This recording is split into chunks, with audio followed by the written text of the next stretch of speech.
Welcome to the Greenlit Gaming Podcast Episode 4. I'm Joda, and here is the cruise. Hey guys, and welcome. We're going to be talking about Guild Wars 2, as it's just had its recent beta weekend event, and it's the last one before the game's released. It's had 3 in total and 2 stress tests, and Joda's had some hands-on time with it. So we're going to get his impressions of it so far, and his experience. Yeah, and it's been a pretty good experience most of the time. I've kind of dabbled in MMOs over the years, but played Guild Wars 1, and I've been enjoying the Guild Wars 2 beta weekends immensely. Mainly playing as the humans, or the Asura has just came out. Well, we should probably give a little background as into what Guild Wars is. So obviously it's the sequel to Guild Wars, and it's been developed by ArenaNet. Guild Wars became pretty popular because it had a pretty much out-the-box payment model. You buy the box, and that's it. You don't have any monthly subscription fees, and they've carried it over to Guild Wars 2 as well. The game has 5 playable classes. Not classes, sorry, races. As previously on Guild Wars 1, they only had the humans, if that's correct, right, Joda? Yes. Okay, let's just take a look at some of the characters and races that you can play as. We've got Charr, Human, Norn, Asura, and Sylvari. Yep, and the 8 playable professions, as they're called in this, are the Elementalist, the Warrior, Guardian, Engineer, Ranger, Necromancer, Thief, and like a very colourful Mesmer. Yeah. They're all pretty unique races in terms of like lore. And I don't know if you've read The Edge of Destiny, which is a book about, it's kind of like the prequel to the game essentially. It's about a group of adventurers in the world, and the dragons waking up, which is what Guild Wars is all about, and the races banding together to then fight these dragons. The Charr and the humans, for instance, were enemies to start with. Now the Charr are these kind of, I don't know, they're a cross between a cat and a cow, I guess. Yeah. They're cats with giant horns. Yeah. They're a very warrior race, and they didn't get along with humans. They had a lot of fights and wars, but now there's this kind of tense peace between them now. And it's quite weird seeing the Charr. I mean, if we're looking at his character creation video, you can select these default characters, but which are fully customizable. You can change all the colors of the outfits, the hairstyle, the face, and so on. We're not showing it in this video, but I'm sure you can get the idea. But as a general gist of the Charr, they're a very strong warrior race. But then the funny thing is the Charr Mesmer, it just doesn't fit right with me. Mate, you should check out the Charr plushie on the Guild Wars website. I mean, he's so cute. Well, it's cute, but then it's like, well, the thing with the Charr is like they all have these war bands, and the war bands are like their family. They're like band of brothers. They're tight. They'll do anything for each other. But I think like if somebody was the Charr Mesmer, you'd feel like the special brother. The one that all the others being like, oh yeah, man, meat, kill. And then the Mesmer in the background chasing butterflies. and they're like, yes, come along, little Mesmer. He's all right. Leave him alone. Like They'll need him one day. They'll all be down, and he'll save them. And that's it. Yes, with his very sparkly, colourful outfit. But then, yes, you've got the humans. They're pretty bog standard. They were because they were the only playable race in Guild Wars 1, they have quite a rich history within the game. But they've been forced back, so their numbers have been culled a little bit, and now there's a lot less of them.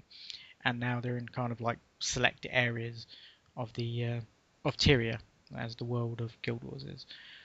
And then the Norn, again, they're kind of a hunter race. They're being forced out of their homelands, and they're essentially very tall humans, aren't they? Yeah. They're reminiscent of like Vikings, um, all about drinking and getting drunk and going out for the hunt and glory of battle and sort of things like that. And then it's probably the Asura, which are the little race. You know, they're little I love playing as munchkins. these guys. I think it's They look great. a little bit like squirrels. Gizmo. Mine look just like Gizmo. And Brilliant. they're the most technology. Yeah, I can't even say it. Technologically advanced. Yes, there you go. Race. They rely on their wits and technology to get past everything. And being little, sometimes great big hulking golems. Yeah. They also have like short man syndrome. Really, they think they're superior to everyone, and they pick a fight with it. Well, they don't pick a fight with everyone, but they like to tell everybody that they're smarter than everyone, Yeah. and they like proving it as well. And then finally we have the Sylvari. Now within the Guild Wars world of Tyria, the Sylvari have only been around for like 20 years. They've kind of sprouted from this tree, and they're a unique race, as in every Sylvari that's born has the knowledge of all the Sylvaris before it. So every time a new one's born, it doesn't have to go through the learning process again. It knows how to talk straight away. And then they're a very curious race. They don't know much about the world because they're very new to it, and they're going around exploring. So that's kind of a rundown of all the races in Guild Wars. Right, and so if we move on to the professions in Guild Wars, now you start off with your Elementalist, and that's your classic mage that most MMO vets will be familiar with. It has a fire, earth, water, and lightning, and they're your 4 attunements, which you can switch to with every weapon. So essentially, you have 20 skills with every weapon you have. Unfortunately, you can't switch switch weapons in combat as the Elementalist, but with having 20 skills per weapon, it kind of makes up for that. Then you've got your Warrior.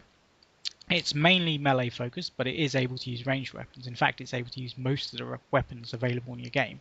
And considering the combat system is tied to the weapon skills, that's quite an advantage. And you can switch between 2 weapon skills in combat as the Warrior. Then we've got the Guardian. This is it's the most supporty character, but it's not a support profession. It's not a pure support. None of the professions in Guild Wars are a pure support, damage dealer or healer classes. But it's mainly about applying conditions, stun effects, and protecting your allies, as well as summoning spirit hammers and so on. You've got your Engineer. Now this would remind you of pretty much the Team Fortress 2 Engineer. You lay down turrets, you can throw bombs, there's lots of little kits that you can use which then augment your abilities. The Ranger, as you would expect, it's all about shooting people with your bow and arrow, but it can use melee weapons. And the Pet is the main unique feature of the class.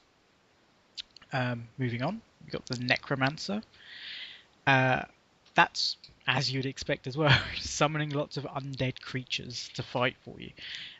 It can be used in quite unique ways. You can sacrifice a creature to heal yourself, for instance.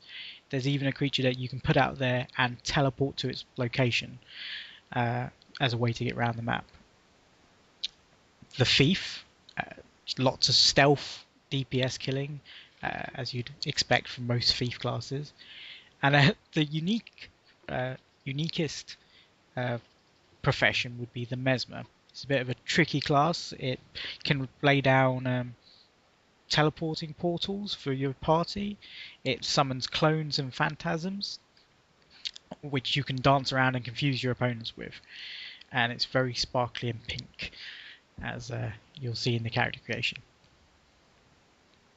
So, Joda, shall we then move on to your experience with the Guild Wars?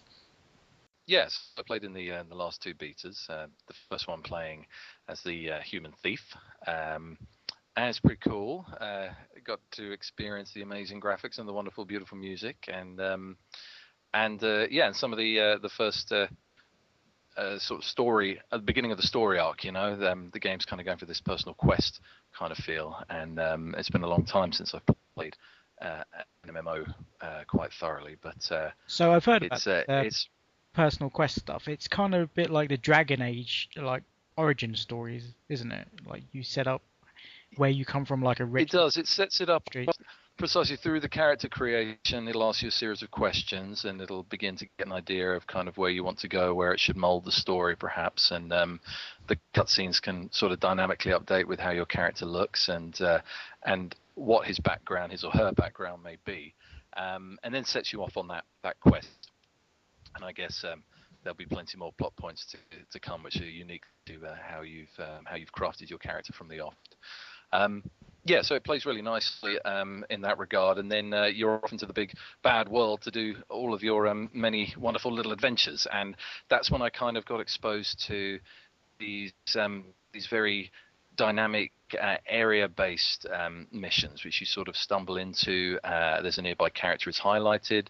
So the thing is, it doesn't have traditional quests, does it? It doesn't have go and kill X things. In these dynamic events, you tend to just wander into. In the sense that, yeah, in the sense that you would immediately sort of go to a quest giver to say that if you basically see people involved in an event, you can kind of just join in as long as you're with you're in the area, and the game will actually update telling you what you're sort of doing. It'll be be like, oh yeah, you've joined to help douse the flames in this farm or something, or protect this area from attack by bandits. You can obviously find the quest giver. There is normally an NPC who is in peril of some kind, but otherwise you can just, if you see people doing something, you can just join in and help them, and it sort of scales it all around you. From this kind of stuff, it kind of goes in the way of it rewards the exploring, really, doesn't it? It's not so much the grind. The grind's kind of gone, and it's all about exploring the world and becoming immersed in it. Exploring, joining in, jumping in, and helping people. You see people fighting together. You can just join. You don't need to worry about, oh God, am I going to kill steal, or am I going to take someone else's loot or something? It's just encouraging you to just get out there and join in. Really, join in. Also, tends to be a little bit of lingering around. Some of the areas have these kind of spawning missions that didn't duplicate whilst I was playing, but because I kept sort of going and going and going broader and broader. But yeah, you'll sort of find in the area that you are, an adventure might just pop up randomly, which they're kind of cool. I've also heard you can end up becoming a bit of a stalker. So when an event finishes and you've just helped out this NPC, and you see him walking off, and in most MMOs you'd see him just kind of disappear in the distance and stuff. But if you actually stalk him, he then can lead on to another dynamic event. I love that. I love it. I love the way, some of these quests have got multiple chains to them, 3 or 4 parts, and it's great fun. It's no longer just run up to somebody, hey, can you help me protect my farm? And then that's it. It may be, you protect the farm from the bandits, but then the guy will be like, I think the bandits were coming over from here, and then or somebody got injured, a member of the family in the attack. And I think there was a great one where this one of the family members got stung by this poisonous spider and is paralyzed, and then you had to protect the NPC, pick up the paralyzed son, and then they had to run across part of the map to find this cure, and then you're protecting this NPC en route, and then you get the cure, then you've got to go back, and then you've got to do these other things, and you're sort of completing these stages of the event, and then it comes back, and then I guess after a few minutes it'll eventually sort of reset. But at any point in that, people can just join in and jump in, and the game sort of just scales the difficulty. Sorry, so when you say reset, it's not essentially a reset, is it? Because I've been reading up on the system behind the dynamic events, and it's kind of like a tug of war, isn't it? So you've got an ultimate success state and you've got an ultimate failure state, and so whatever state you find the quest in, you're trying to progress it towards one end. So you're trying to push it towards the ultimate success state, but if you fail, it just kind of drops back to a previous state. And these events aren't like continuous. I mean, they're going, and there's actually going to be a live update team from ArenaNet monitoring all the events to make sure you don't end up running into the same thing too often. So they're going to alter the timings and stuff, which I think is going to be amazing. Yeah, that's what I mean. It's like at the beginning of the human story, one of the first types of these events is somebody's poisoned a well. and you need to try and find the people that are poisoning the water source and stop that. And there are a couple of stages to that, but eventually it will reset and somebody will poison the well again, obviously. But the stages throughout getting to the success state, which could be a failure or a success, even if you do stop them all eventually. The well will get poisoned again at some point. But it's great because you see it happen. You see this. You see the story evolve. Is shown by things like. Yeah, you've seen the story evolve. But you're getting it in much greater feedback. You're actually seeing replicated in the world. You're seeing pipes break, or you're seeing the poison overflowing from the well and such. And it's really good. Yeah, feedback to the player. It feels like the world is changing.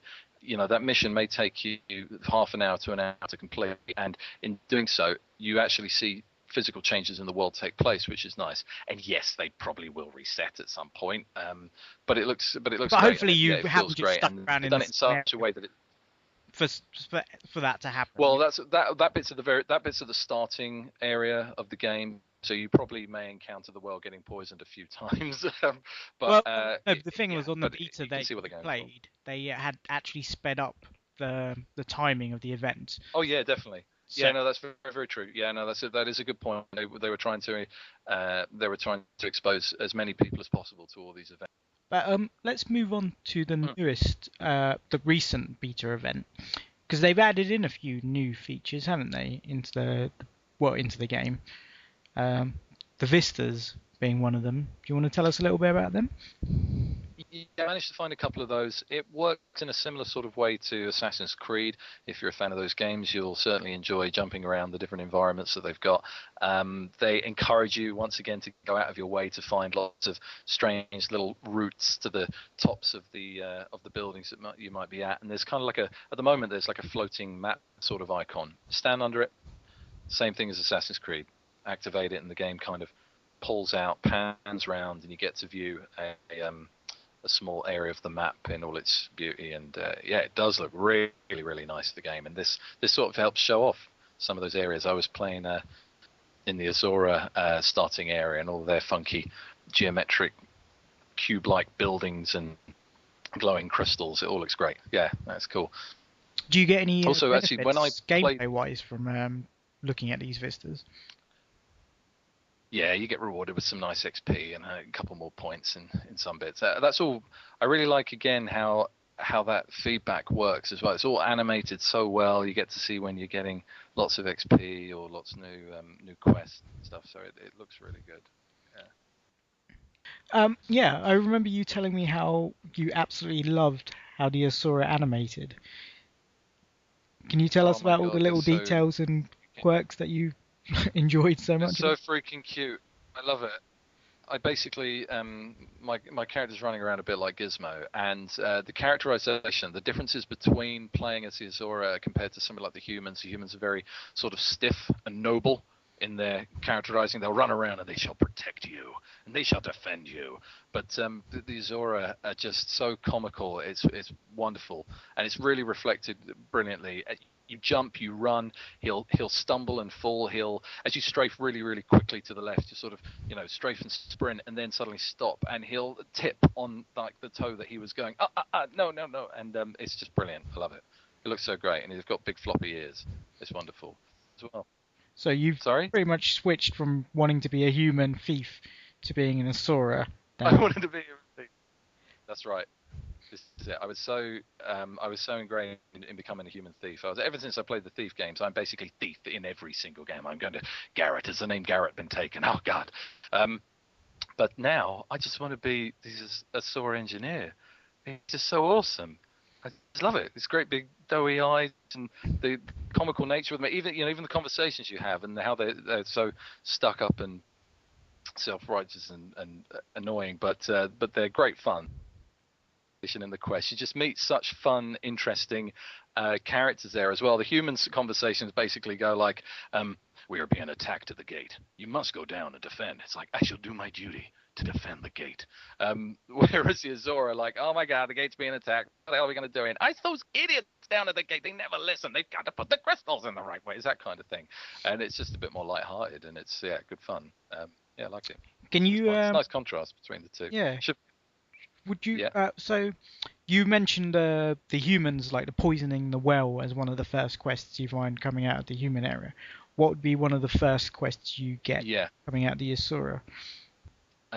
Well, the Asura first quests are kind of all play to their strengths, which is they just want to experiment and play with things. So, there was a feisty little robot who kind of wants some help with an experiment. He's got this strange staff. He doesn't quite know what it does. Could I help? I'm like, yes, I can help, definitely. He gives me the staff. It's got 4 different, almost sort of elemental effects that I can try. He just wants to monitor what each one does. So I try the lightning. That fires a bolt of lightning from the staff, which electrocutes me, sending my poor little engineer jumping into the air in a sort of Disney kind of Wile E. Coyote's been struck by lightning sort of effect as then he hits the ground. I tried the the flaming ball of fire protection shield. That just sets me on fire, and I'm rolling around trying to put it out. So I'm sensing a theme here, as in everything you do goes wrong. Yeah, it kind of goes wrong at the moment. Yeah, there seems to be a running theme of the Azuras that every other Azura is an idiot, but you are the greatest, and it's good fun. Yeah, there's even like there are Golem chess matches that you can have against other players as well as NPCs, which is cool. And those are some of the first ones as well. So every kind of quest is like a test of mental might or experimenting in some way. When you were saying there's little chess challenges, are they like little mini games that you can continuously go back to, or is it just like a quest that you can do once, or is it something you can come back to? No, they're mini games. They're persistent. These chess tables are there for anybody to go up with. If you're there with another human, you can play against them or just play with the NPC. They only last a couple of turns, but they're quite cool. Cool. Yeah. Did you find any other kind of really? Are most of the quests in the Asura very comical? Are none of them serious at all? Because like the humans have like the centaurs as their main enemy. So does the Asura have anything kind of similar to that? Yeah. Yeah. So there is this there is a nefarious side to the Asuras. There are there's some bad blood that's beginning to infiltrate, and you have to keep your eye out for them. I haven't gone too far into those missions yet, but I did find some disguised as the enemy, and you have to kind of root them out, which is good fun. You actually get a threaten animation when you think you found one of these sort of splinter groups of Asura. You can threaten them, which brings them out of hiding. You get to like battle them as well, but I'm yet to fully develop that. But yes, there is definitely a serious side to it. There is some kind. So they're not all just comic laughter and stuff like that. No, there isn't. There underneath it, there is an undertone of unease amongst the people. Yes, which comes across quite nicely. Works well with the comical overtones, that there's a darkness under.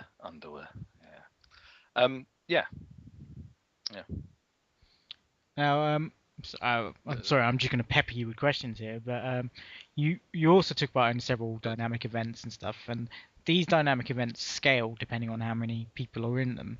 So did you find that annoying or good? Because you were saying you went over to a quest and you thought it'd be over in 5 minutes, but then it ended up going slightly weird. Yeah, as I entered this quest, it was just me and a couple of other people, and we had to, we were defending something, and you can kind of get an idea of the time it might take from the completion bar. Yet, as we were playing, suddenly a huge party of players jumped in, and immediately you can sort of feel the game begin to scale things. Suddenly there's a ton more enemies. The difficulty kind of scales as well in quite a noticeable fashion, and it began to take time. Yeah, a lot more time. you kind of entered it thinking, well, there's no one else around really. I'll be able to do this. It's just near the starting area. That's fine. And then so many other players joined that it just took an eternity to get this mission over with. There's a recording of it. It was only supposed to be a couple of minutes long, but it just went on and on, eating my hard drive away as I recorded. But it's still great fun. It's still really good. Well, with all those players kind of joining in, because essentially in Guild Wars there's no holy trinity. There's not the healer DPS tank kind of philosophy, and everyone can and we're all kind heal, look after yourself, and you don't need to form. There's much more of these dynamic forming of groups rather than, hey, I'm looking for a healer, I'm looking for a tank. How do you feel that game? Right now it's absolute chaos. Right. Okay. Yeah. Unless you're in a party, without those kind of like you talk about the Holy Trinity, without that kind of feedback of being able to tell how this battle is working, because in those other MMOs you can kind of run up to the battlefield and you can identify, right, those people are tanks, right, those people are healing, I get it, okay, I can see what I need to do. There isn't much of that at all in this, so everybody's close quarters, or everybody's ranged, or everybody's just jumping around like there's no organization. Do you think that's partly people trying to no, find not their right feet? now, but that's what I think. I mean, we're talking about the beta. It was still a starting zone. I'm sure there were lots of new players in there as well. I guess people will like understand and work out a play style. Hey, isn't there some kind of like commander or something like a group? I think that only comes into effect into like large scale world stuff, and you didn't get a chance to try any of that stuff out, did you? The world v world or the no, not the PvP. So right now it seemed a little chaotic. Yeah, I mean maybe they were in a party and in their chat channel everything was working out fine, and they were complaining that everyone else was running around like headless chickens. But it certainly seems a little confused at the moment. So without the Holy Trinity, how do you find the combat system? Great when I'm on my own. I find it much more dynamic than I'm used to playing in lots of other MMOs. I'm dodging, I'm jumping, I'm shooting, I'm looking for line of sight, making sure that I've got a clear shot and such. Years ago when I played Galaxies, if a stormtrooper had rolled that he could shoot a laser at you, you could basically run around a corner and watch the laser beam just follow you. It was a bit strange, but the game seems to have much more fast-paced, dynamic combat. It feels good. I'm yet to really know what it's like playing in a large party. I guess when the game goes live, we'll be able to all team up in a little guild and actually get some coordination going and really, really use the new kind of mechanics that the game's got, because I'm seeing like walls of fire being put up, and I'm seeing archers, but I'm not seeing the archers shooting through the walls of fire, creating the flaming arrows, because they're just not coordinated. I guess the archer didn't know that the guy was going to cast a wall of fire to even do that. But there does seem to be quite visual indicators that's. I mean, from what I saw from the video, the guy laid down the wall of fire. There's a white border going around it, and you'd think, right, he's laid down a firewall. I will shoot arrows or bullets through this now. Yeah, that's right. Yeah, and if the range can, if they can get there in time, or the warrior to actually do that, then that's cool. But I right now it just seems a little chaotic. They've done their best. You're right. They seem to have done their best to give a lot of clear visual clues and indicators that this spell's going to happen, and you can do this within its AOE. And so I guess in time, with a bit of finesse, players will understand and get it. It's still really early days. So would you say the major downfall of Guild Wars is it's not actually taught players all of the systems in the game? I guess perhaps it's new. I guess maybe players are kind of they're used to playing MMOs a certain way. I gave the Secret World a go recently, and it seems to still follow these kind of tried mechanics, and certainly World of Warcraft and the plethora of clones that has, some that we saw at Rezzed as well. They just seem to be following these same kind of mechanics. I guess maybe there's just a learning curve. People will have to understand how to play Guild Wars 2. Yeah. Right, okay. So do you want to give us an overall summary of how you feel about Guild Wars 2 and whether you're looking forward to its release? Freaking loved it. Okay. Yeah. I think that can sum it Yeah, up pretty no, well then. I really loved it. I just thought it was great fun. There was a mission I did the other night where I had to collect these balls of lightning for these Azora's laboratory, and I'm picking up these balls of lightning and I'm chucking them in these kind of batteries, and I'm also getting attacked by enemies. But the great thing about Guild Wars is where you pick up certain equipment, and of course it changes your skill set. And as I was picking up these balls of lightning, I just noticed it said throw ball of lightning, and so I was like, okay, well I'll look at that later. But I filled up a couple of these batteries. I'm getting attacked. I'm nearly dead. And then I turn around to the enemy that's attacking me. And I just remember, well, I'm holding a ball of lightning. I'm just going to chuck the thing at it. Go away. So I just pressed throw, just smacked it, dazed it. It fell down. I was like, good. Picked Bit up of the ball of a lightning Dragon again. Ball Z Brilliant. moment then. It was like energy It ball. was, yeah, yeah, exactly, yeah. It's just there's just so much charm and a lot of effort's gone into it. You can tell it's got a lot of love. Yeah, I think it's going to be good fun. Really, really good. Yeah, and luckily, no monthly fees. Right. Yep, that is the major bonus. So there you have it, guys. Joda heartily recommends Guild Wars 2. You should go out and get it. It's released on August 28th. I'll definitely be getting it. But with that, we're going to say goodbye. Say goodbye and maybe see you in game. Bye-bye now.